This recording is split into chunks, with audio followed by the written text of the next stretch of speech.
Frederick, Alexandria, 23 years. Let that number sink in, because for 23 years, Trudy Appleby's family hasn't had any closure. And as each day, week, month, and years pass by, it gets really hard on them. But that doesn't prevent them from looking for answers, holding on to hope, and keeping Trudy's disappearance story alive in the community's mind at all times. Now, here with me now is Trudy Appleby's uncle, Ray. And Ray, this vigil isn't something you guys should be attending each year. You guys have been for the last 2 decades. How are you feeling on the 23rd anniversary? Positive. Hope is what I have, and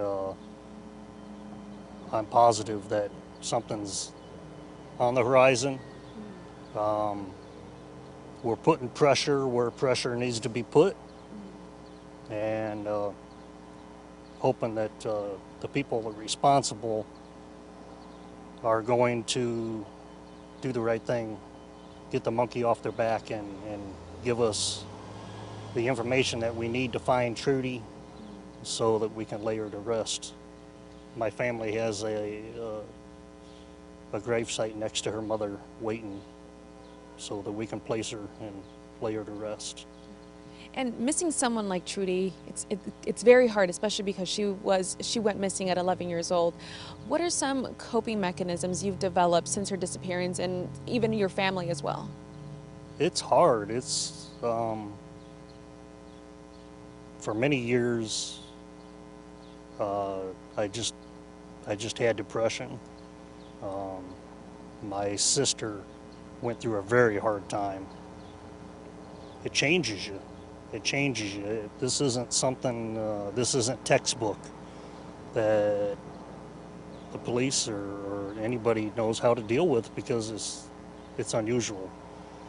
Me, myself, I have learned to, I found an out by volunteering my time. I joined a search and rescue team through the Quad City Missing Persons Network, and that gives me relief in knowing that I could help another family that's missing a loved one. I can help search, and be able to try and help them have closure. Hopefully sooner, better than later, but it doesn't always happen that way. Sometimes we're called upon to do a hard search too, and a recovery. But volunteering is the way I've found to deal with it. And I see you have a picture of Trudy in your hand. And how do you remember her? Because she is absolutely beautiful here.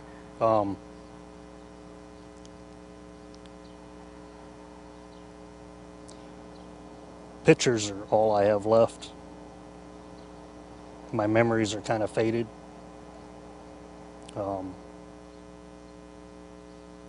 There's been so much happen, in the past 23 years. And